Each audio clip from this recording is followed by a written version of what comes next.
Start చేయండి. ముందుగా మన గురువు గారైన పితామహ పత్రి గారికి ఆత్మ ప్రణామాలు తెలుపుకుంటూ, అమ్మ పద్మనాథకు ఆత్మ ప్రణామాలు తెలుపుకుంటూ, నా జ్ఞానాన్ని ఇచ్చిన గురువులందరికీ ఆత్మ ప్రణామాలు తెలుపుకుంటూ, నాకు ఈ అవకాశాన్ని ఇచ్చిన టీంకి అందరికీ ఆత్మ ప్రణామాలు తెలుపుకుంటూ, ఈరోజు మనము భగవద్గీతలోని జ్ఞానయోగం గురించి తెలుసుకుందాం. శ్రీకృష్ణుడు చెప్తున్నాడు, ఏమని చెప్తున్నాడంటే, నిత్యాసత్యమైన ఈ జ్ఞానయోగాన్ని పూర్వము ఎప్పుడో నేను సూర్యునికి బోధించాను. ఆ సూర్యుడు మనువుకు చెప్పాడు, మనువు ఇక్ష్వాకుడికి చెప్పాడు. ఇలా పరంపరగా అనుష్ఠించబడుతూ వస్తున్న ఈ యోగాన్ని రాజర్షులందరూ తెలుసుకున్నదే. అయినా కాలక్రమంలో మరుగున పడిపోయింది. నువ్వు నా స్నేహితుడు కనుక అత్యుత్తమమైన రహస్యమైన ఈ యోగాన్ని నీకు చెప్తున్నాను అని శ్రీకృష్ణ భగవానుడు చెప్తున్నాడు. అప్పుడు అర్జునుడు ప్రశ్నిస్తాడు, ఏమనంటే, సూర్యుడు చాలా ముందు నుంచే ఉన్నాడు. కృష్ణ భగవాను ప్రశ్నిస్తాడు, నువ్వు సూర్యునికి చెప్పినాను అని చెప్తున్నావు. సూర్యుడు ఎన్నో ఎండ్ల లక్షల సంవత్సరాల నుంచి ఉన్నాడు, నువ్వేమో ఈ మధ్యనే పుట్టావు. మరి నువ్వు చాలా క్రిందట, అన్ని లక్షల సంవత్సరాల క్రిందట సూర్యుడికి ఈ యోగం ఎలా చెప్పావు అంటుంటే, నాకు నువ్వు చెప్తుంటే నాకు అర్థం చేసుకోవాలంటే కష్టం కృష్ణ, ఎలా కృష్ణ అని అడిగినప్పుడు శ్రీకృష్ణ భగవానుడు అప్పుడు చెప్తాడు జన్మల గురించి. ఈ జన్మ కన్నా ఈ జన్మ కన్నా ముందే నీకు నాకు అనేక జన్మలు గడిచినాయి. ఇప్పుడు నువ్వు చూస్తున్నావు నన్ను, కానీ నీకు నాకు ఈ జన్మ కన్నా ముందు నేను ఎన్నో జన్మల నుంచి పుడుతూ ఉన్నాను, వస్తూ ఉన్నాను. అన్ని ఎన్నో జన్మలు నాకు గడిచినాయి. అవన్నీ ఆ జన్మలన్నీ నాకు తెలుసు. నేను ఎన్ని జన్మలు ఎత్తినానో అన్నీ నాకు తెలుసు, కానీ ఆ జన్మలేవి నీకు తెలియవు అని చెప్తాడు. అని చెప్పి, ప్రతి మనిషి తన మొత్తం జన్మ పరంపరలో ఎన్నో జన్మలు తీసుకుంటాడు. అంటే ప్రతి ఒక్క మనిషి కూడా, జీవాత్మ కూడా జన్మ పరంపరలో ఎన్నో జన్మలు తీసుకుంటాడు.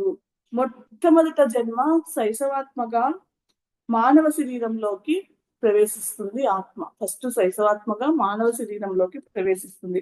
ఆ తర్వాత బాల్యాత్మగా, తర్వాత యవనాత్మగా, తర్వాత ప్రౌఢాత్మగా, మళ్ళీ తర్వాత వృద్ధాత్మగా, మళ్ళీ విముక్తాత్మగా, ఇలా ఆత్మ కొన్ని జన్మలు గడిచిన తర్వాత చివరికి పూర్ణాత్మగా మరి ఇంకా జన్మలు లేకుండా చేసుకుంటారు. కనుక ఒకానొక యోగికి, ఒకానొక ఆత్మజ్ఞానికి అన్ని జన్మలు, తన జన్మలన్నీ తెలిసి ఉంటాయి అని చెప్తున్నాడు. ఇతరుల జన్మలు కూడా తెలిసి ఉంటాయి. యోగి కాని వాడికి ఇవన్నీ ఏమీ తెలియవు అని కృష్ణ భగవానుడు అర్జునుడికి చెప్తున్నాడు. యోగికి తన జన్మలు తెలిసి ఉంటాయి, ఇతరుల జన్మలు తెలిసి ఉంటాయి. ఎన్ని జన్మలు ఎత్తుతాడో అన్ని జన్మలు తెలిసి ఉంటాయి. యోగి కాని వాడికి ఇవేమీ తెలియవు అని చెప్తున్నాడు. చెప్పి, నా యొక్క ప్రకృతి వశంలో, నేను నా యొక్క ప్రకృతిని వశంలో ఉంచుకొని, అంటే అరిషద్వర్గాలను నా వశంలో ఉంచుకొని, నేను నా మాయతో నాకు నేను జన్మిస్తూ ఉంటాను అని చెప్తున్నాడు. నేను నా మాయతో నాకు నేను జన్మిస్తూ ఉంటాను అని చెప్తున్నాడు.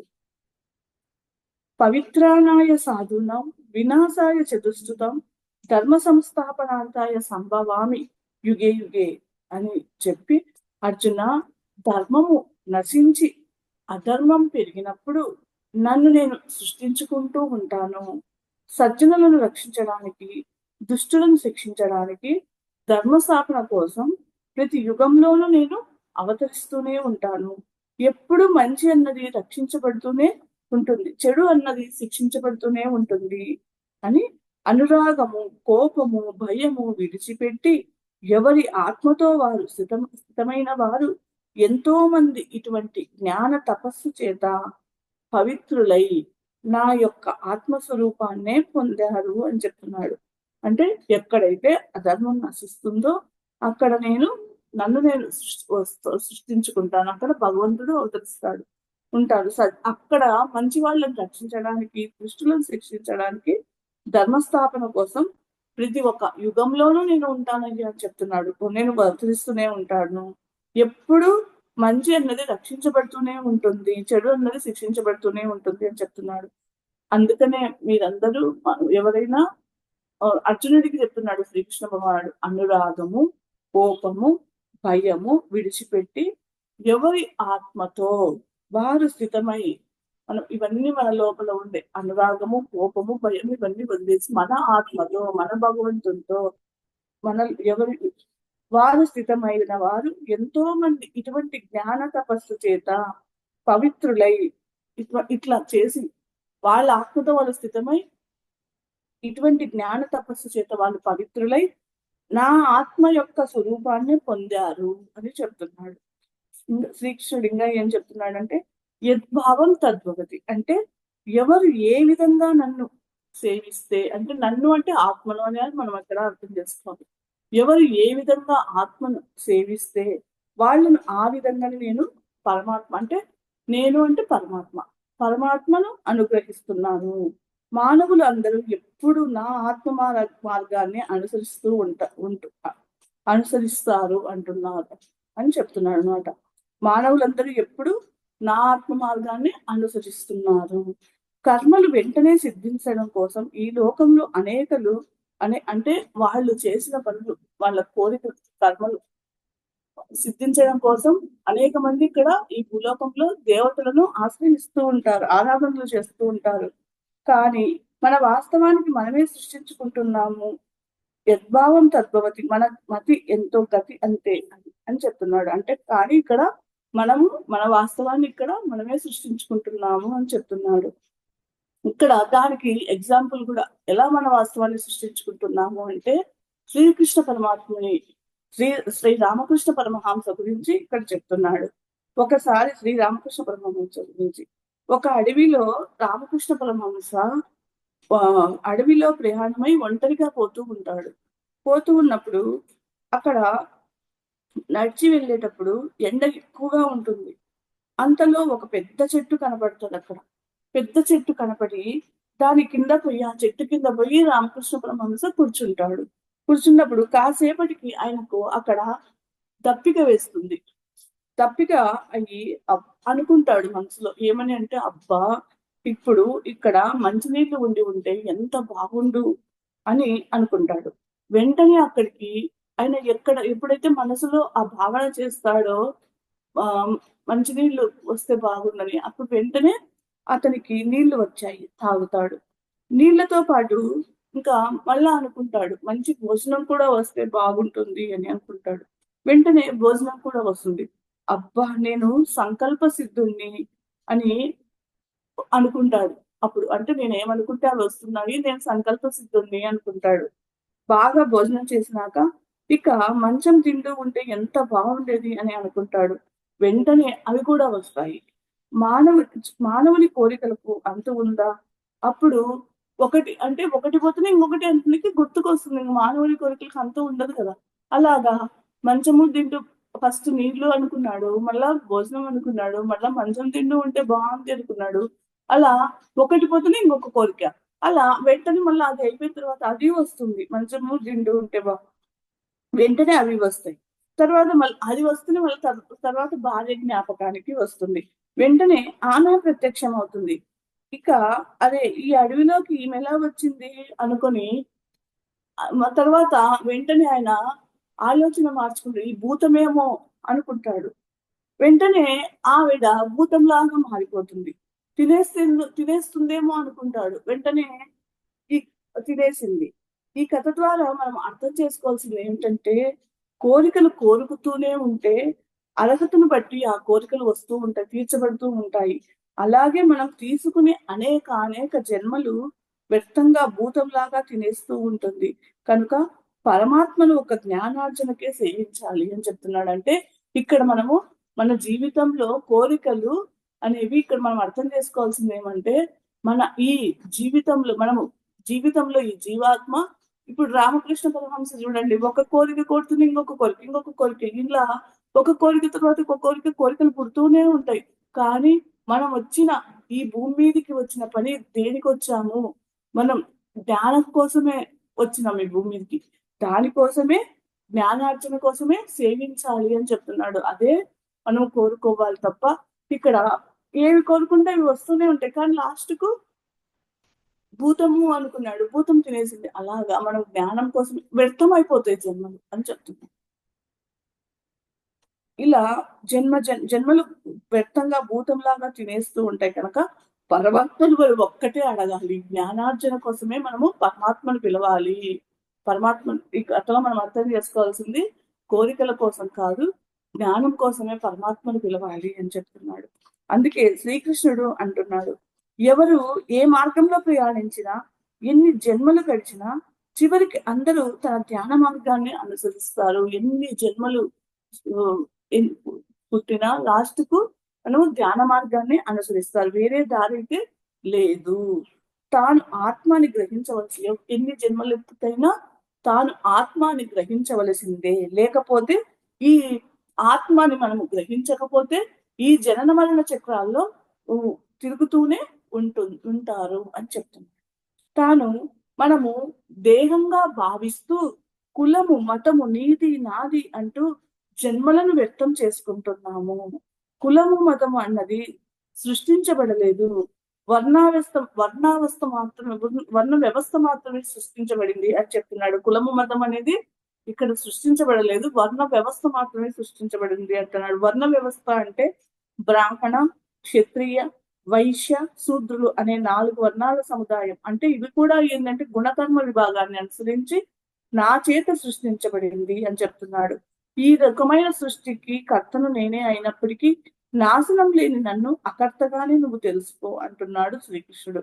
అంటే ఏ కులములో పుట్టావు అన్నది కాదు ముఖ్యం, ఏ గుణముతో నువ్వు ఉన్న పనులు చేస్తున్నావు అన్నదే వర్ణ వ్యవస్థ. అంటే కులము కాదు, అక్కడ గుణము వర్ణ వ్యవస్థకు మూలము అని చెప్తున్నాడు. బ్రాహ్మణ కులంలో పుడితే బ్రాహ్మణులు కాదు, బ్రహ్మజ్ఞానం కలిగి ఉంటేనే బ్రాహ్మణులు అవుతారు అని చెప్తున్నాడు. బ్రాహ్మణుల కులంలో పుడితే బ్రహ్మజ్ఞానం కలిగి ఉన్న వాళ్ళనే బ్రాహ్మణుడు అంటారు అని చెప్తున్నాడు. శుద్ధ సాత్విక గుణం లేదా నిర్గుణం, అదే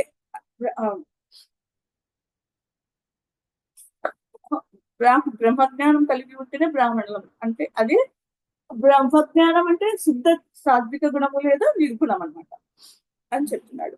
క్షాత్రగుణం ఉంటేనే క్షత్రియులు, అదే క్షాత్రగుణం అంటే సాత్విక గుణము. పిరికితనంతో భయపడుతూ జీవించేవాడు ఎప్పటికీ రాజుగారికి పుట్టినా కూడా క్షత్రియుడు కాలేడు అని చెప్తారు. ఎంత వయసు ధనవంతుల ఇళ్లలో పుట్టినా తృప్తి అనేది లేకుంటే వైశ్యుడు అనిపించుకోడు. అదే రజోగుణము. తృప్తి లేనికుంటా ఉండేదే రజోగుణము అని చెప్తున్నాడు. ఈ 3 గుణాలు లేనివాడే శూద్రుడు అనిపించుకుంటాడు. కాబట్టే ఈ 3 గుణాలు లేనివాడినే శూద్రుడు అంటారు అనిపించుకుంటాడు. కాబట్టి మనల్ని మనమే సృష్టించుకుంటున్నాము మనల్ని అని చెప్తున్నాడు ఇక్కడ. కర్మతత్వం, ఏ కర్మలు చెయ్యాలో ఏ కర్మలు చెయ్యకూడదో తెలుసుకోలేక జ్ఞానవంతులు కూడా ఒక్కొక్కసారి ఇబ్బందులు పడుతూ ఉంటారు. కర్మ బంధాల నుంచి విముక్తుడివి అయ్యే కర్మతత్వాన్ని చెప్తాను నేను విను అని అంటున్నాడు శ్రీకృష్ణ భగవానుడు. కర్మ, అకర్మ, వికర్మ అనే మూడింటిని మీరు బాగా తెలుసుకోవాలి. కర్మలో అకర్మను, అకర్మలో కర్మను దర్శించిన వాడే బుద్ధివంతుడు. అతడు సర్వకర్మలను ఆచరించినట్లే అని చెప్తున్నాడు. అంటే కర్మలు అంటే తన శరీర పరంగా, కుటుంబ పరంగా, సంఘ పరంగా చేసే పనులు. కర్మలు అంటే కుటుంబ పరంగా, శరీర పరంగా, సంఘ పరంగా చేసే పనులు. మనసులో కలిగే భావాలు, ఆలోచనలు, మరి చేసే పనులన్నిటినీ, వీటన్నిటిని మనసులో ఏ భావాలు కలుగుతున్నాయి, ఏ ఆలోచనలు కలుగుతున్నాయి, వీటన్నిటిని కలిపి కర్మలు అంటాము. అకర్మ అంటే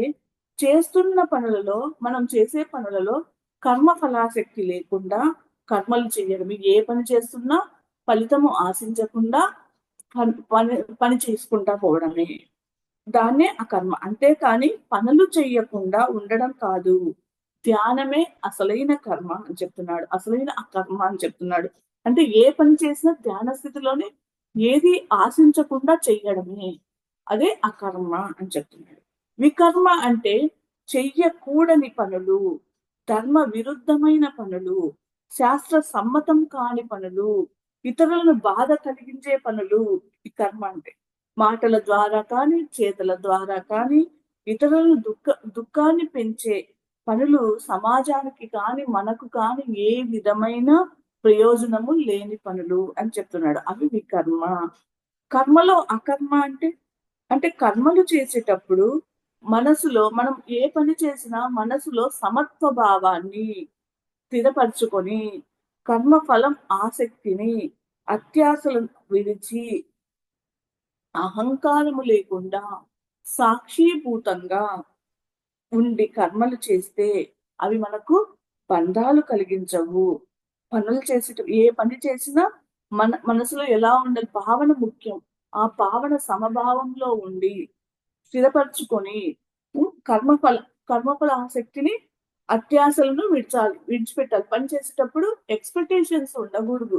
అత్యాశలను విడిచి కర్మ తర్వాత నేను ఈ పని చేస్తున్నా నాకు ఏ లాభం వస్తుందో అనేది వదిలిపెట్టి అహంకారము లేకుండా సాక్షిభూతంగా ఉన్నప్పుడు అన్ని గమనిస్తా కర్మలు చేస్తే సాక్షిభూతంగా ఉంటూ కర్మలు చేస్తే అవి ఏవి మనకు అవి బంధాలను మనకు ఆ కర్మలు మనకు ఆ బంధాలను కలిగించలేవు అని చెప్తున్నాడు శ్రీకృష్ణ భగవానుడు. ఆ రకంగా కర్మలు చేయడమే కర్మలో అకర్మను చూడటం, అలా చేయడమే కర్మలో అకర్మను చూడటం అని అది అవుతుంది అని చెప్తున్నాడు. అకర్మలో కర్మ అంటే ధ్యానమే అసలైన కర్మ. ఇది తెలుసుకుని ధ్యానం చేయడమే అకర్మలో కర్మను చూడటం. ఏ పని చెయ్యకుండా ఊరికే కళ్ళు మూసుకుని కూర్చున్నారు అనుకునే ధ్యానంలోనే నిజమైన కర్మని చూడగలగాలి. ధ్యానమే నిజమైన కర్మగా తెలుసుకున్న వాడే బుద్ధివంతుడు అని చెప్తున్నాడు. ధ్యానమే నిజమైన కర్మగా అని తెలుసుకున్నవాడే నిజమైన బుద్ధివంతుడు. యజ్ఞాలు, ఇక్కడ కొన్ని యజ్ఞాల గురించి కూడా ఈ జ్ఞాన యోగంలో చెప్పబడింది. అంటే తాను చేసే హోమ కర్మ అంతా బ్రహ్మమే అనే భావం కలవాడు యజ్ఞఫలంగా బ్రహ్మాన్నే పొందుతాడు.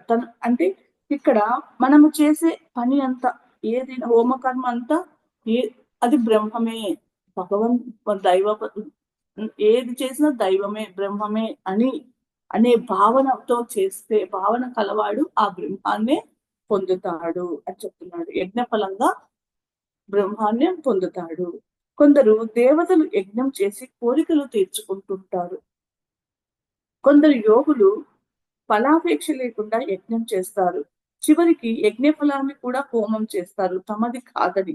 ఇంకొందరు ఇంద్రియ కర్మని, ప్రాణకర్మని ఆత్మజ్ఞానం ద్వారా ప్రజ్వలితమైన ఆత్మనిగ్రహం అనే అగ్నిలో హోమం చేస్తున్నారు.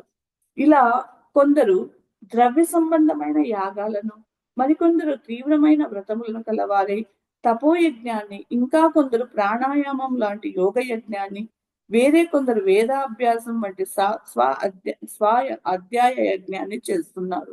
కొందరు నియమిత ఆహార పరులై ప్రాణాలలోనే హోమం చేస్తున్నారు.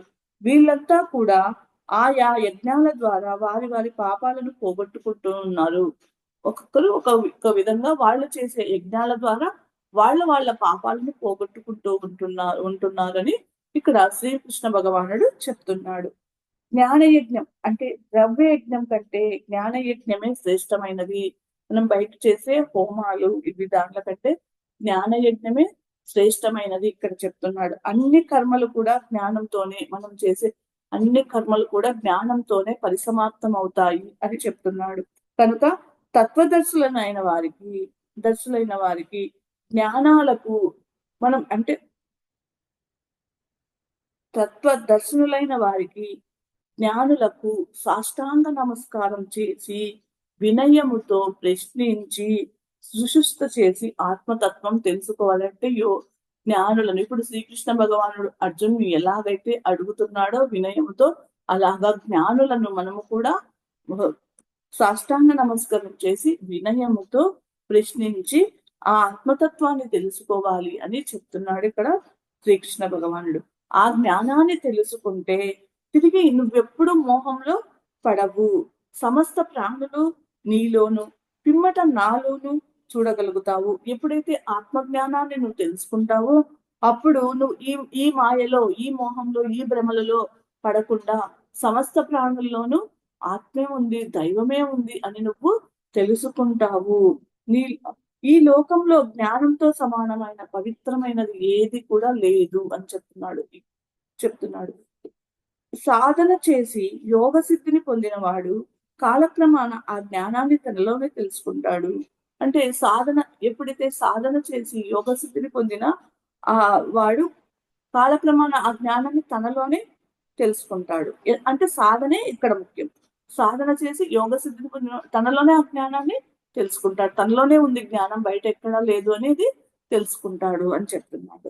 ఇంద్రియాలను జయించి శ్రద్ధా సహనాలతో శ్రద్ధావాన్ లభతే జ్ఞానం. ఏకాగ్ర సాధన చేసేవాడు జ్ఞానాన్ని పొంది శీఘ్రకాలంలోనే పరమశాంతిని పొందుతాడు అని చెప్తున్నాడు.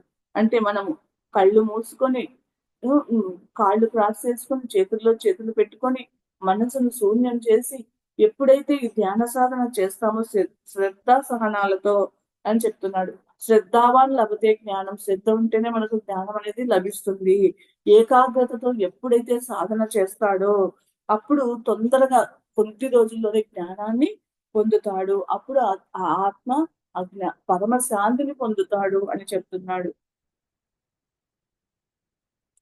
ఆపి చేదసి పాపేభ్యః సర్వేభ్యః పాపకృత్తమః సర్వం జ్ఞానలవేన రుజినం సంతరిప్యాసి. అంటే నువ్వెంత విపరీత పాపాత్ముడమైనప్పటికీ జ్ఞానమనే తెప్పలో ఆ పాప సాగరాన్ని అవలీలగా దాటిపోగలుగుతావు. వాల్మీకి మహర్షి ఎగ్జాంపుల్. వాల్మీకి మహర్షి ఎన్నో పాపాలు చేసినా ఎప్పుడైతే ధ్యాన సాధన బిగిన్ పెట్టాడో వేదవ్యాసుడు అయినాడు. అందుకే ఇక్కడ ఏం చెప్తున్నాడు అంటే నువ్వు ఎన్ని విపరీత పాపాలైనా చేసినా ఎన్ని విపరీత పాపాలు చేసినప్పటికీ నీకు జ్ఞానం అనే ఉంటే జ్ఞానం అనే తెప్పలో ఆ పాప సాగరాలన్నింటినీ అవలీలగా దాటిపోతావు. అందుకనే యోగివిగా అర్జున అని చెప్తాడు. ఎప్పుడైతే ధ్యానం చేస్తామో నీ గతమంతా మాయమైపోతుంది. నువ్వు ఎప్పుడైతే అప్పుడు నువ్వు ఆ పాప సాగరాన్ని అవలీలగా దాటిపోతావు అని చెప్తున్నాడు. శ్రద్ధ జ్ఞానాలు లేనివాడు, నమ్మకం లేనివాడు చెడిపోతాడు. సంశయాత్ముడు ఇహపరాల రెండిటికి దూరమైపోతాడు. పని మీద శ్రద్ధ జ్ఞానం లేనివాడు, నమ్మకం ఉండదు, వాళ్ళు చెడిపోతారు అని చెప్తున్నాడు. సంశయాత్ముడు ప్రతిదానికి సంశయిస్తూ ఉండేవాళ్ళు ఇక్కడికి దూరం అవుతాడు, పరలోకానికి దూరం అవుతాడు, రెండిటికి దూరం అయిపోతాడు అని చెప్తున్నాడు. అర్జున, జ్ఞానం అనే కత్తితో అజ్ఞానం వల్ల కలిగిన సందేహాలను తెగనరికి యోగాన్ని ఆశ్రయించు లెగ్గి అని చెప్తున్నాడు. అందుకే అర్జున, నీ జ్ఞానం అనే కత్తితో నీలో ఉండే అజ్ఞానం వల్ల కలిగే ఆ సంశయాలన్నిటినీ తెగనరుకు. అందుకే ఆ చీకటినంతా వెలుగు తెగనరుకుతుంది. మనము ఆ జ్ఞానం అనే అగ్నితో అర్జునుడికి చెప్తున్నాడంటే మనకు చెప్తున్నాడు శ్రీకృష్ణ పరమాత్ముడు. జ్ఞానం అనే కత్తితో అజ్ఞానం వల్ల కలిగిన ఆ సందేహాలన్నీలో ఏమి సందేహాలను కలుగుతున్నాయో అవన్నీ జ్ఞానం అనే కత్తితో అజ్ఞానం వల్ల కలిగే సందేహాలను తెగనరికి యోగాన్ని ఆశ్రయించు లెగ్గి అని చెప్తున్నాడు అన్నమాట. ఇది జ్ఞాన యోగం. ఇక కర్మ సన్యాస యోగంలో 5వ అధ్యాయము కొంచెం తెలుసుకుందాం. 3వ అధ్యాయంలో కర్మయోగాన్ని, 4వ జ్ఞాన యోగాన్ని శ్రీకృష్ణుడు చెప్పేసరికి ఆ రెండిట్లో తనకి ఏది యోగ్యమో తేల్చుకోలేక శ్రీకృష్ణుడే చెప్పమంటాడు. ప్రతి క్షణము కర్మాచరణ అనివార్యమై మానవ జీవితంలో కర్మఫలాలు అంటకుండా ఉండాలంటే జ్ఞానంతో కర్మలు చేయాలని, అందుకుగాను కర్మాచరణలో నేను చేస్తున్నానే క్రతుత్వ భావాన్ని కర్మఫలాల మీద కోరికను విడిచిపెట్టి కర్మలను ఆచరించమని కర్మ సన్యాస యోగము అనే ఈ అధ్యాయంలో శ్రీకృష్ణుడు చెప్తున్నాడు. కర్మ సన్యాస యోగంలో అర్జునుడు అడుగుతాడు ఏమనంటే, కృష్ణ, కర్మ సన్యాసాన్ని కర్మను వదిలేయడం ఒకేసారి నిష్కామ కర్మ చెయ్యమని ఒకసారి ఏం చెప్తావు, కర్మలు వదిలేయి అని చెప్తున్నావు. ఇంకొకసారి ఏం చెప్తాడు, ఇంకొకసారి ఏం చెప్తున్నావు, కర్మ యోగాన్ని చెయ్యమని చెప్తున్నావు. ఈ రెండిట్లో ఏది నేను చెయ్యాలి అని అర్జునుడు అడిగినప్పుడు శ్రీకృష్ణ భగవానుడు చెప్తాడు, అర్జున, కర్మ సన్యాసం, నిష్కామ కర్మయోగం ఈ రెండూ కూడా శ్రేష్టమైనవే. కానీ వీటిలో నిష్కామ కర్మయోగమే ఉత్తమము అని చెప్తాడు. ఎవడైతే రాగద్వేషాలు లేకుండా ఉంటాడో వాడే నిజమైన సన్యాసి. సన్యాసం అంటే కేవలం బయట వేసుకునే వస్త్రము కాదు, అది మన లోపల ఆంతరంగత ఐశ్వర్యము. ప్రారబ్ధంగా కలిగే మంచి చెడులతో వాడు తటస్థంగా, అంటే బయట మనకు ఎన్నో జరుగుతూ ఉంటాయి. లాభము వస్తుంటుంది, నష్టము వస్తుంటుంది, దుఃఖము వస్తుంటుంది, ఆనందము వస్తుంటుంది. అలాంటి వాటితో వాడు తటస్థంగా ఉంటాడు. ద్వంద్వాలతో సమచిత్తం కలవాడు వాడే నిత్య సన్యాసి. బయట చూసేందుకు సంసారంలో ఉన్న కర్మలు చేస్తున్నా కూడా వాడు కర్మ సన్యాసి. బయట చూస్తున్నందుకు సంసారంలోనే ఉంటాడు, పనులు చేస్తూ ఉంటాడు, కర్మలు చేస్తూ ఉంటాడు, కానీ లోపల ఎలా ఉంది? స్థిరత్వం ఉంది, శాంతం ఉంది, సమత్వం ఉంది. అలాంటి వాడే సన్యాసి, కర్మ సన్యాసి అని చెప్తూ ఉన్నాడు. కర్మయోగి కాకుండా కర్మ సన్యాసి కావడం, కర్మ పని కర్మయోగి కాకుండా కర్మ సన్యాసి కావడం కష్టం. నిష్కామ కర్మయోగి అయ్యి సన్యసించిన వాడే బ్రహ్మజ్ఞానాన్ని సులభంగా పొందుతాడు. అంటే నిష్కామ కర్మయోగి ఏ ఫలాన్ని ఆశించకుండా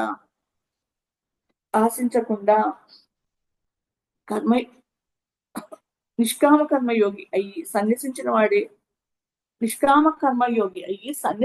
వాడే బ్రహ్మజ్ఞానాన్ని, అంటే పని చేసి ఫలితాన్ని ఆశించకుండా ఉన్నవాడే బ్రహ్మజ్ఞానాన్ని పొందుతాడు. మనం ఏ పని చేసినా ఆ ఫలితాన్ని ఆశించకుండా ఉన్నవాడే బ్రహ్మజ్ఞానాన్ని సులభంగా పొందుతాడు అని చెప్తున్నాడు ఇక్కడ.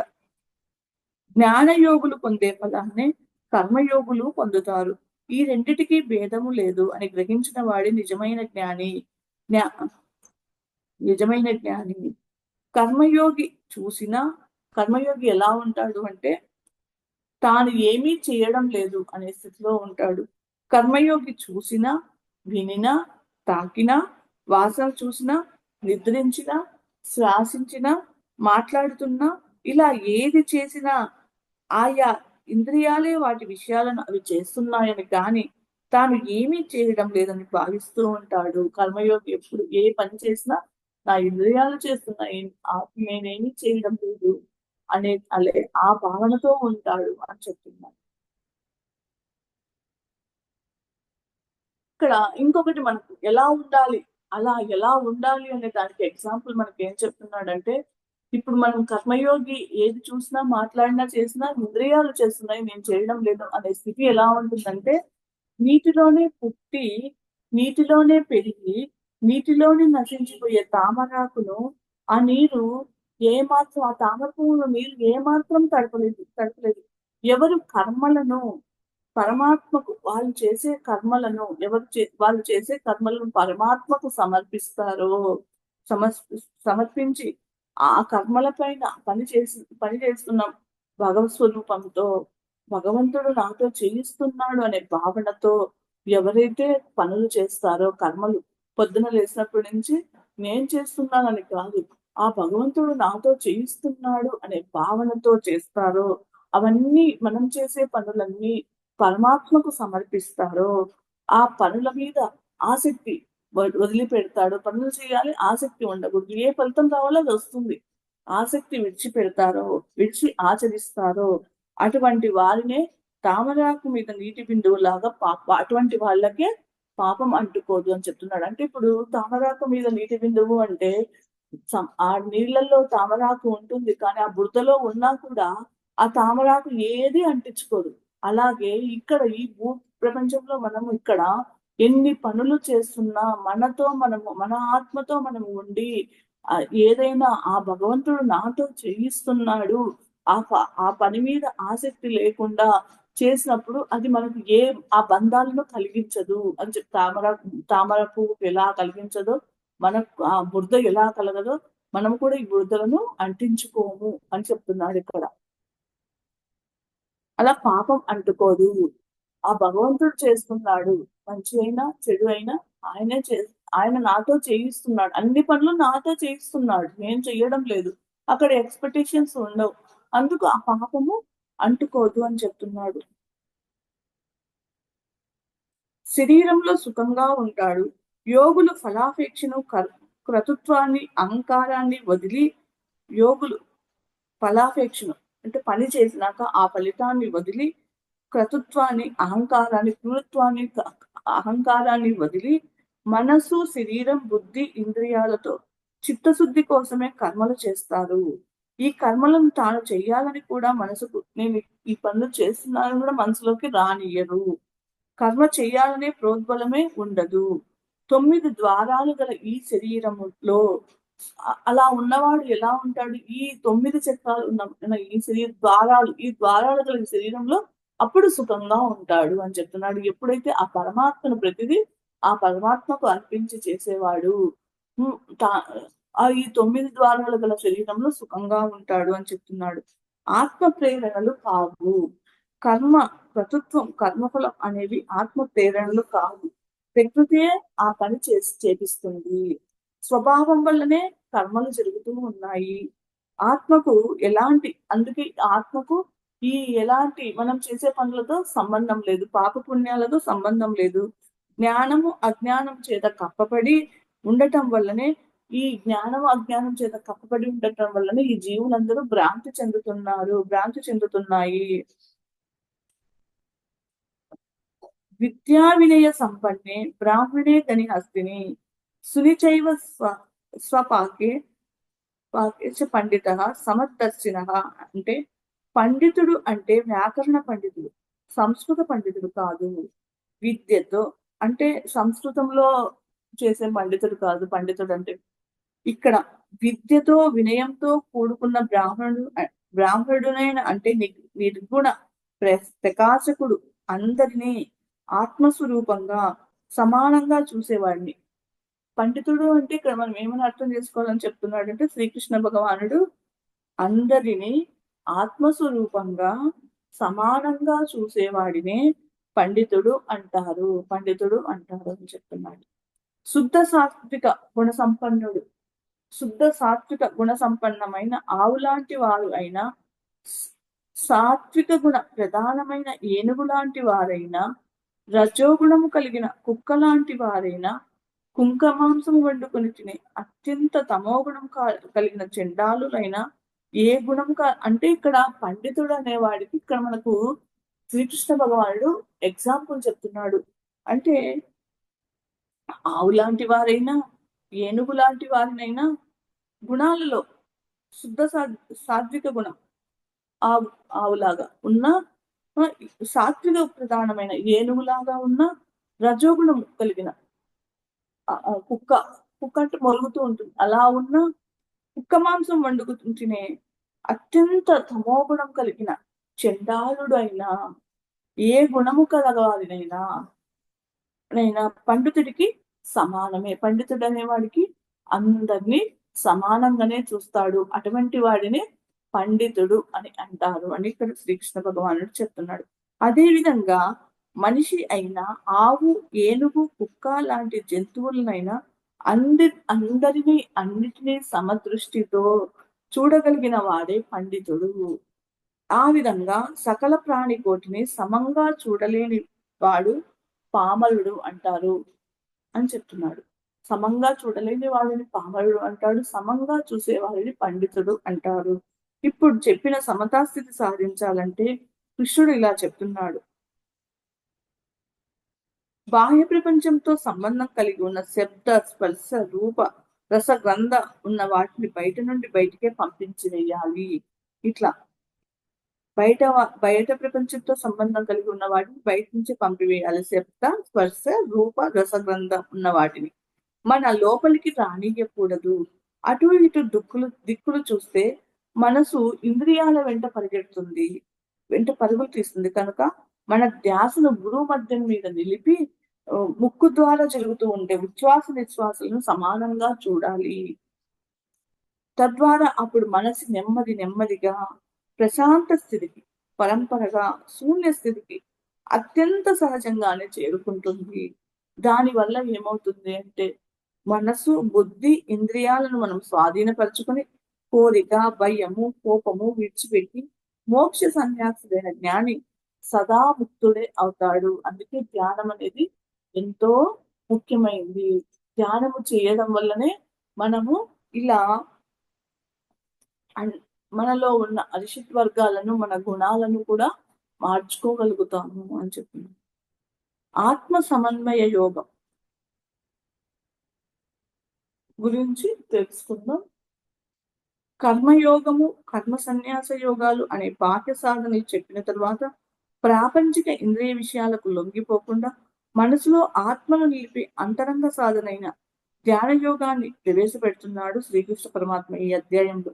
ఆత్మజ్ఞాన సముపార్జన కోసం సాగించవలసిన యోగ సాధన, ధ్యాన యోగ సాధనను ఆత్మ సాక్షాత్కారం పొందిన ధ్యానయోగి అనుభవించే బ్రహ్మానందానుభూతిని, సర్వభూత సమస్థితిని ఇక్కడ మనకు చెప్తున్నాడు.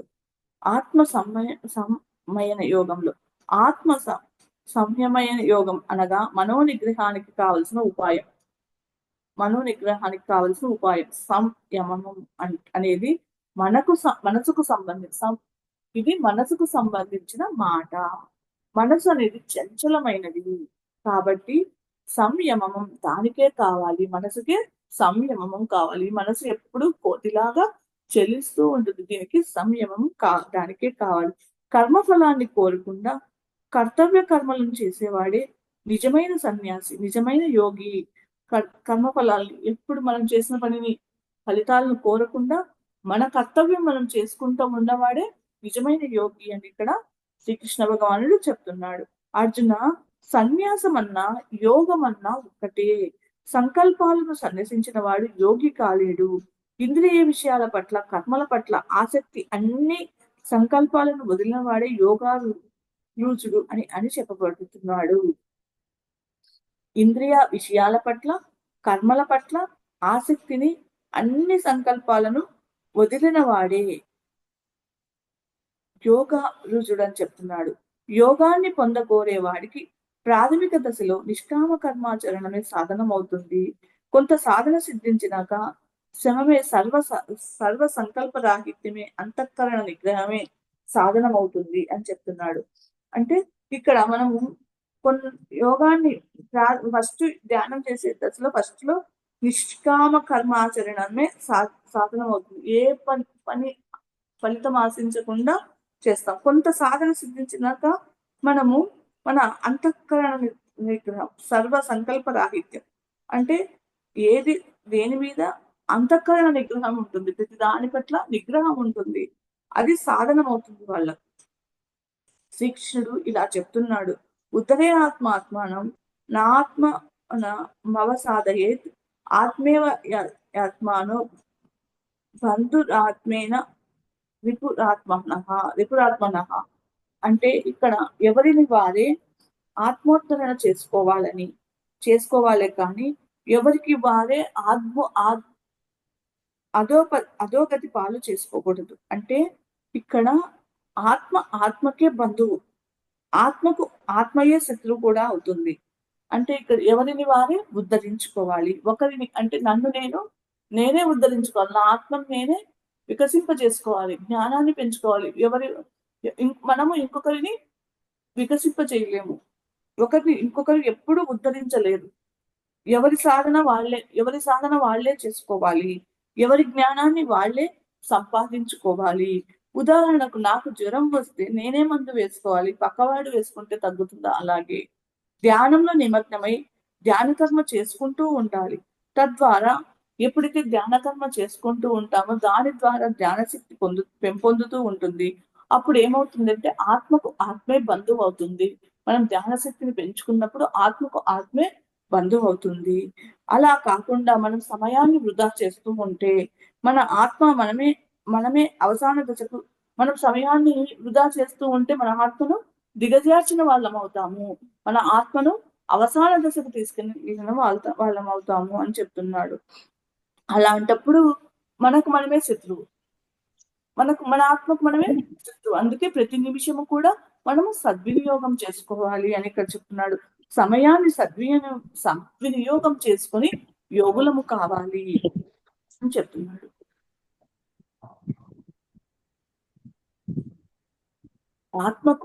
మన ఆత్మకు మనమే మిత్రులం కావాలంటే మన ఆత్మకు ఇష్టమైన పని చేయాలి. మన ఆత్మకి ఇష్టమైన పని ఏంది? ధ్యానము, జ్ఞానము, సజ్జన సాంగత్యము ఇవి చేయాలి. అప్పుడు మన ఆత్మకు మనము మిత్రులం అవుతాము. మన ఆత్మకు ఇష్టం లేని పని ఉంది, సమయాన్ని వృధా చేయడం, అనవసరమైన అనవసరమైన మాటలు, అనవసరమైన చేష్టలు, అనవసరమైన పనులు, అంటే టీవీ చూడడము, పక్క వాళ్ళతో మాట్లాడడము, అనవసరం పక్కన వాళ్ళ గురించి చెప్పడము, ఇవన్నీ అనవసరమైన పనులు. మన ఆత్మను దిగజార్చిన వాళ్ళం అవుతాము. అప్పుడు ఆత్మయే శత్రువు అవుతుంది అని చెప్తున్నాడు. అలా మనము సమయాన్ని సద్వినియోగం చేసుకొని యోగులం కావాలి. ప్రతి నిమిషం కూడా అద్భుతంగా జీవించాలి. మన ఆత్మను మనకు మిత్రులం కావాలి అని చెప్తున్నాడు. మట్టి, రాయి, బంగారాలను సమానంగా చూసేవాడైనా యోగి పరమాత్మను పొందిన వాడని చెప్పబడుతున్నాడు. అంటే మట్టిని, రాయిని, బంగారాన్ని అన్నిటినీ సమానంగా చూసేవాడు ఆయనే యోగి, పరమాత్మను పొందినవాడు అని చెప్తున్నాడు ఇక్కడ. అంటే శత్రువులు, మిత్రులు, తటస్థులు, ఉదాసీనులు, సహృదయులు, బంధువులు, సాధువులు మొదలైన వారందరి పట్ల సమబుద్ధి కలిగిన వాడు. ఎటువంటి వాళ్ళైనా, మనల్ని ఎంత బాధ పెట్టిన వాళ్ళనైనా, ఎంత ప్రేమించిన వాళ్ళనైనా అందరినీ ఒకే విధంగా చూడగలిగిన వాడు మిక్కిలి శ్రేష్ఠుడు. సమబుద్ధి అందరి పట్ల సమాన భావన కలిగిన వాడే మిక్కిలి శ్రేష్ఠుడు అని చెప్తున్నాడు. ధ్యాన సాధనకు మనము ఇక్కడ ఎలా చేయాలి అంటే, ధ్యాన సాధనకు కూడా ఎక్కువ ఎత్తు కానీ మరి తక్కువ కానీ ఉండని పరిశుభ్రమైన ఏకాంత ప్రదేశంలో కూర్చోవడానికి అనుకూలమైన కదలకుండా స్థిరంగా ఉండే ఆసనాన్ని ఏర్పాటు చేసుకోవాలి. అంటే పూర్వపు రోజుల్లో ధ్యానం చేయాలంటే దర్భల వస్త్రం వేసుకొని కింద వేసుకొని కూర్చొని ధ్యానం చేసేవారు. జింక చర్మం పరుచుకొని మెత్తగా సౌకర్యవంతంగా వేసుకునేవారు. ప్రస్తుతం మనకు అలాంటి అవసరం లేకుండా ఎక్కువసేపు సౌకర్యవంతంగా, స్థిరంగా, సుఖంగా ఉండే విధంగా కూర్చొని శరీరము, మెడ నిటారుగా కదలకుండా నిశ్చలంగా స్థిరంగా ఉంచి దిక్కులు చూడకుండా కళ్ళు మూసుకొని నాసికా గ్రహం మీద దృష్టిని నిలపాలి. ఇంద్రియాలను, మనసును స్వాధీనం చేసుకొని అంతఃకరణ శుద్ధి కోసం ఏకాగ్రతతో ధ్యాన యోగ సాధన చెయ్యాలి. ఏ స్థితిని పొందాక మరి దేనికి దానికంటే ఎక్కువ భావించడో, తీవ్రమైన దుఃఖం వల్ల కూడా అంటే ఇప్పుడు అలా ధ్యాన సాధన చేస్తూ ఉంటే ఏ స్థితిని పొందాక మరి దేనికంటే ఎక్కువ భావించడో, దేనికి దానికంటే ఎక్కువ భావించడో, తీవ్రమైన బాధ వచ్చినా చెలించకుండా ఉంటాడో ఆ స్థితిని యోగం అని అనబడుతుంది అని చెప్తున్నాడు. ధ్యాన యోగం కొంతమందికి ఎటువంటి వాళ్ళకు సిద్ధించదు అనే దానికి కూడా ఇక్కడ ఏం చెప్తున్నాడంటే శ్రీకృష్ణ భగవానుడు, అర్జున, అతిగా తినేవాడికి, మరి బొత్తిగా తినని వాడికి, ఎక్కువ నిద్రపోయేవాడికి, మరి అసలు నిద్రపోకుండా ఉండేవాడికి ధ్యాన యోగం అన్నది సిద్ధించదు. అందుకే అన్నిట్ల పట్ల కూడా మధ్య మార్గంలో ఉండాలి అని చెప్తున్నాడు. యుక్తాహార విహారస్య యుక్త చేష్టస్య కర్మసు యుక్త స్వప్న అవబోధస్య యోగో భవతి దుఃఖ. అంటే యుక్తమైన ఆహారము, నడత, కర్మాచరణ, యుక్తమైన నిద్ర, మెలకువ కలిగి ఉన్న వాడికి మాత్రమే దుఃఖాలను పోగొట్టే ధ్యాన యోగం సిద్ధిస్తుంది. ఇక్కడ మనకు దీని గురించి కూడా మనకు వివరంగా చెప్తున్నాడు శ్రీకృష్ణ భగవానుడు. యుక్తాహారం అంటే మితాహారం, సాత్వికాహారం, శాకాహారము, ఫలాహారం. శాకాహారం ఇది యుక్తాహారం. దానికి చాలా అనుకూలమైన ఆహారం సాత్వికాహారం. ఈ సాత్విక ఆహారము ఇది ఆయువును, బలాన్ని, ఆరోగ్యాన్ని, సుఖాన్ని వృద్ధి చేస్తుంది. నిద్ర మనిషి శారీరక, మానసిక అవసరాలకు అనుగుణంగా సరైన విధంగానే నిద్రించాలి. అంటే యోగ నిద్రే సరైన నిద్ర అని చెప్తున్నారు. మన కర్తవ్య నిర్వహణకు మనం చేసే ఏ పనులైనా ధర్మయుక్తంగా ఉండాలి. కేవలం మన సుఖం కోసమే మన పని అయితే అది యుక్తమైనది కాజాలదు. మన సుఖం కోసం చేసే పని అది యుక్తమైనది కాజాలదు అని చెప్తున్నాడు. యుక్త విహారం పక్కవాడిని కష్టపెట్టి మనం సుఖం పొందడం కాదు. పక్కవాడి సుఖం కూడా మన సుఖంతో కలిసి ఉంటే అది యుక్త విహారం అవుతుంది. అంతేకాకుండా మనం తిరిగే ప్రదేశాలు మానసిక ప్రశాంతతను కలిగించేవిగా ఉండాలి. అదే విధంగా మనం సరైన జ్ఞానాన్ని సంపాదించేవిగా ఉండాలి అని చెప్తున్నాడు. ఒకే ఆత్మ ధ్యాన సాధనలో పరిపూర్ణత సాధించిన స్థితిలో ఒకానొక ధ్యాని తన మనోబుద్ధులను అతిక్రమించి ఆత్మలో ఏకత్వం పొందుతాడు. అంటే ధ్యాన యోగికి సమస్త చరాచర ప్రాణకోటిలో ఒకే ఆత్మ తప్ప ఇంకేమీ కనపడదు. ధ్యాన యోగి అనేవాడికి ప్రతి ఒక్క ఆత్మలో కూడా ఒకే ఆత్మ కనపడుతుంది. ఆత్మ యొక్క సర్వవ్యాపకత్వం అర్థమయ్యి తనకంటే భిన్నంగా ఏదీ లేదని తెలుస్తుంది. ఆభరణాలు ఏవైనా బంగారం ఒక్కటే కనుక ఎవరికి ఎవరు వేరు కాదు. అంతా ఒక్కటే ఆత్మ పదార్థం. ఒకానొక యోగి అయ్యి తనలో సర్వాన్ని సమస్తంలో తనను చూడగలిగిన వాడు తనకంటే అతను వేరు కాదు అంటున్నాడు శ్రీకృష్ణ పరమాత్మ. అంటే తనలో సర్వాన్ని సమస్తంలో సమస్తంలో తనను చూడగలిగిన వాడు. అంటే నాలో తనలో ఈ విశ్వమంతా నాలోనే ఉంది. బయట అందరిలో నేనే అయి ఉన్నాను. అలా చూడగలిగిన వాడు అతనికంటే తనకంటే అతను. అక్కడ ఎదురుగా ఉన్నది వేరు కాదు నేనే. నాలో ఉన్నది విశ్వమంతా నాలోనే ఉంది. అంతా ఏకత్వమే.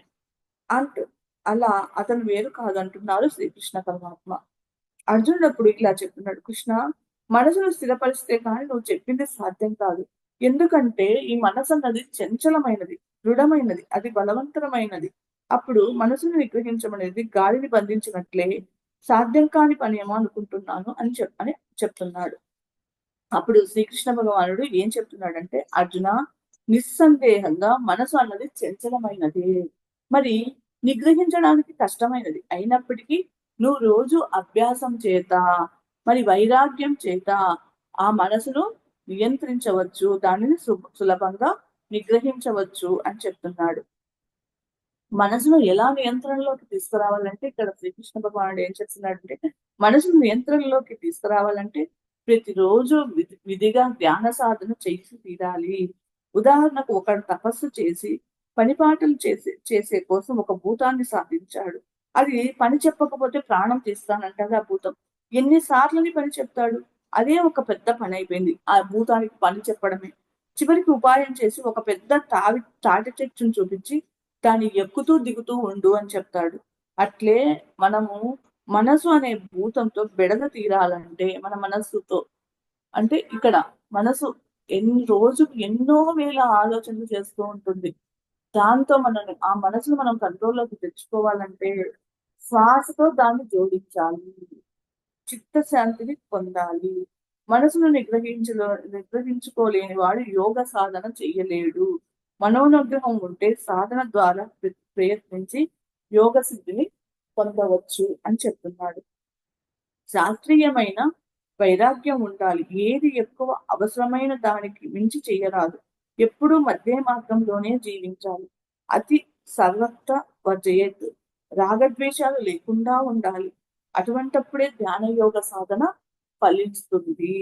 అర్జునుడు ఇలా చెప్తున్నాడు, కృష్ణ శ్రద్ధ కలిగి ప్రయత్నించినా కానీ ఏ కారణాల వల్లైనా కానీ మనసు చెలించి సిద్ధి పొందలేక మరణించిన వాళ్ళ గతేమిటి? అంటే శ్రద్ధ కలిగి ప్రయత్నిస్తున్నాడు ధ్యాన సాధన చేయాలి. ఏ కారణం వల్లైనా మనసు చెలించి సిద్ధి సిద్ధి పొందలేక చనిపోయాడు. మరి వాళ్ళ గతి ఏంటి? ఇటు లోకానికి అటు బ్రహ్మజ్ఞానానికి రెండిటికి చెందిన వాళ్ళు అవుతారు కదా, అయిపోతాడు కదా అన్నప్పుడు శ్రీకృష్ణ భగవానుడు ఇలా చెప్తున్నాడు, ఆత్మ ఉద్ధరణ కోసం కర్తవ్య కర్మల్ని చేసిన వాడికి ఎలాంటి దురాశ కలగదు, దుర్దాశ కలగదు. వాడికి ఈ లోకంలో గాని పరలోకంలో గాని ఎలాంటి వినాశము కలగదు. యోగ భ్రష్టుడు పుణ్యాత్ములు పొందే ఉత్తమ లోకాలను పొంది చాలా కాలం అక్కడ నివసించి తర్వాత సదాచార పరులైన ధనికుల ఇంట్లో పుడతాడు. అలా కాకపోతే ఆ యోగ భ్రష్టుడు జ్ఞాన యోగుల వంశంలో పుడతాడు. కానీ ఈ లోకంలో అటువంటి జన్మ లభించడం కూడా చాలా దుర్లభం. అలా పుట్టినవాడు గత జన్మలో సాధించిన యోగతత్వాన్ని, అంటే ఇక్కడ యోగతత్వాన్ని గత జన్మలో సాధించిన యోగతత్వాన్ని కలిగి ఉండి పరిపూర్ణత్వం కోసం ముందు కంటే ఎక్కువగా ఈ జన్మలో మళ్ళీ ప్రయత్నిస్తాడు. తర్వాత పాపరహితుడై యోగ సిద్ధిని పొంది తక్షణమే పరమగతిని పొందుతాడు. అంటే ఇక్కడ ఏం చెప్తున్నాడంటే ధ్యానము చేసిన శ్రద్ధ కలిగి ధ్యానాన్ని గురించి ప్రయత్నించిన ఏ కారణం వల్ల అయినా మనసు చెల్లించి సిద్ధి పొందగా చనిపోయినాడు. అటువంటి వాళ్ళ గురించి ఏంటి అంటే అప్పుడు శ్రీకృష్ణ భగవానుడు చెప్తున్నాడు, మనము ఆత్మ ఉద్ధరణ కోసం ఏ పని చేసినా అప్పుడు మన వాళ్లకు ఎలాంటి చెడు జరగదు. ఈ లోకంలో కానీ పరలోకంలో కానీ ఎక్కడా వినాశనం అనేది ఉండదు. అలాంటి యోగ భ్రష్టుడు ఆత్మ ఉద్ధరణ కోసం చేసే పని చేసి చనిపోయిన వాడు పుణ్యాత్ములు పొందే ఉత్తమమైన కుటుంబంలో పుణ్యాత్ములైన ఉత్తమ లోకాలను పొంది ఉత్తమ లోకాలను పొంది అక్కడ చాలా స్వర్గం అంటే ఉన్నత లోకాల్లో ఉండి అక్కడ చాలా కాలం ఉండి నివసించిన తర్వాత మంచి వాళ్ళైన ధనికుల కుటుంబంలో జన్మ తీసుకుంటాడు అని చెప్తున్నాడు. అలా కాకపోతే అలా యోగభ్రష్టుడైన జ్ఞానవంశంలోనైనా పుడతాడు. అక్కడ ఎక్కడైతే స్టాప్ చేశాడో తర్వాత జన్మలో ఇంకా పరిపూర్ణుడుగా జ్ఞాన సాధన చేసి అక్కడి నుంచి పరిపూర్ణుడవుతాడు అని చెప్తున్నాడు. అందుకే అర్జున తపస్సులు చేసే వారి కంటే శాస్త్రజ్ఞానం కలవారి కంటే కర్మలను ఆచరించే వారి కంటే కూడా యొక్క యోగి అధికుడు కనుక యోగివిక అర్జున. తపస్సులు చేసే వారి కంటే శాస్త్రజ్ఞానం అన్ని తెలిసిన వారి కంటే కర్మలను ఆచరించే వారి కంటే యోగే అధికుడు కనుక యోగివిక అర్జున అని చెప్తున్నాడు. ఈ జ్ఞానం మీరు వినినందుకు యూట్యూబ్ లో చూస్తున్న ప్రేక్షకులందరికీ నాకు ఈ అవకాశాన్ని ఇచ్చిన మేడమ్స్ కు హృదయపూర్వకమైన కృతజ్ఞతలు మేడం. Thank you.